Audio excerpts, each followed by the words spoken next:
Alors, vous avez entendu Mathieu Bock-Côté, on est avec Éric Duhem. Éric, Mathieu, ce qu'il dit dans son livre, qui est un sacré bon livre, ce qu'il dit finalement, c'est que l'identité a été boudée tant par la gauche que par la droite. La gauche disait l'identité, c'est pas important, il faut s'ouvrir aux autres, c'est le multiculturalisme, etc. Et la droite, ben pour eux autres, l'identité, c'est pas important parce que tout ce qui compte, c'est les chiffres, puis ça vient de finir.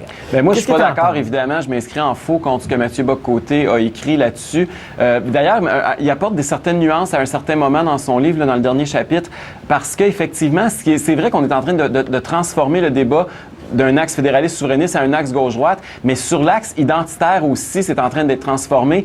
Historiquement, la gauche a beaucoup associé le nationalisme à la question linguistique. Ça a été comme réduit strictement à la question de la langue. C'est comme ça que ils sont devenus multiculturels en disant c'est pas important, toutes les cultures, toutes les saveurs, toutes les couleurs, il faut que ça soit juste du français.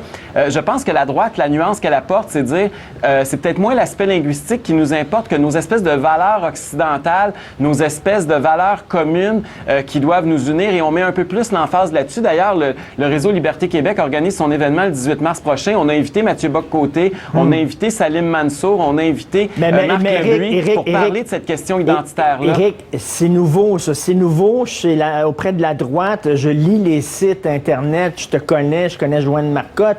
C'est nouveau, cette prise de conscience-là, en disant, ben là, il faut pas seulement parler de chiffres, il y a aussi... faut aussi lutter contre une forme de multiculturalisme, il faut aussi protéger l'identité québécoise. Richard, que c'est Mario Dumont qui a soulevé le débat sur les accommodements raisonnables il y a quelques années, puis ça venait pas de la gauche. C'est de là qu'est partie l'indignation par rapport aux accommodements raisonnables, déraisonnables. Et je pense que la droite a toujours eu cette préoccupation-là de dire à un moment donné, wow, ça va faire les folies, les débordements du multiculturalisme ou de l'interculturalisme. Et je pense que je pense qu'on retourne un peu peut-être à nos sources en ressoulevant ce débat-là. Et je pense que... Mais c'est bien de le rappeler, c'est vrai, retournant à les sources, et c'est bien de le rappeler que c'est effectivement l'ADQ qui avait sonné la sonnette d'alarme, qui avait tiré la sonnette d'alarme en tout début.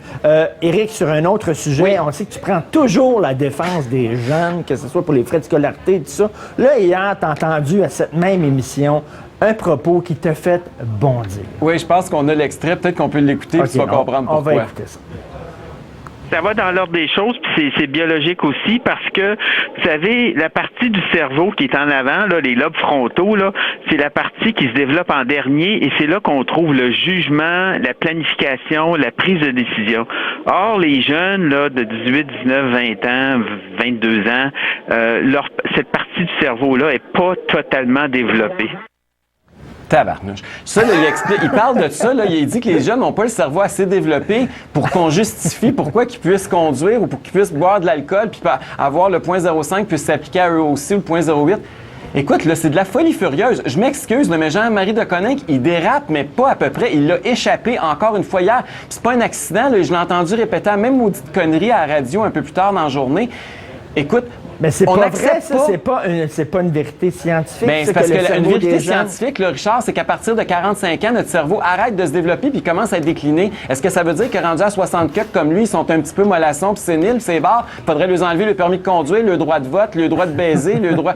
parce qu'ils n'ont plus de jugement? Est-ce que c'est ça qu'il va falloir dire? Parce que si on suit la logique de Cognienne, là, c'est vers là qu'on s'en va, là. Et moi, ça m'inquiète, là. Puis je considère que ce que je trouve bizarre, là, c'est que dans notre société, on trouve pas ça normal quand, par exemple, le Doc Mayou dit que les Noirs ont des cerveaux plus petits que les Blancs, puis qu'on accuse le Doc Mayou d'être raciste. Si quelqu'un disait que les hommes ont le cerveau plus gros que les femmes, on dirait que c'est un sexiste. Mais je m'excuse, mais quand Jean-Marie Deconinck fait des propos déplacés comme ceux-là, c'est un âgiste, c'est un gars qui fait de la discrimination contre les jeunes. Et c'est le problème, c'est que Jean-Marie Deconinck, il y a malheureusement du monde au gouvernement du Québec qui l'écoute. Il est même payé par le gouvernement du Québec pour donner son opinion et pour se faire écouter. Puis qu'il y a des politiques publiques qui vont sortir de cette mentalité qui, quant à moi, est discriminatoire et dangereuse. Est-ce que tu trouves, Éric, qu'il y a une corrélation entre le vieillissement de la population d'un côté et tout un discours anti-jeune qu'on entend depuis quelque temps? Oui, les jeunes sont fous, sont irresponsables, etc. Pareil comme si en 1970, les jeunes étaient plus sensés, plus raisonnables. Alors, regardez les statistiques. Le monsieur Deconinck, c'est un mathématicien. Il aime ça regarder les statistiques sur la sécurité routière,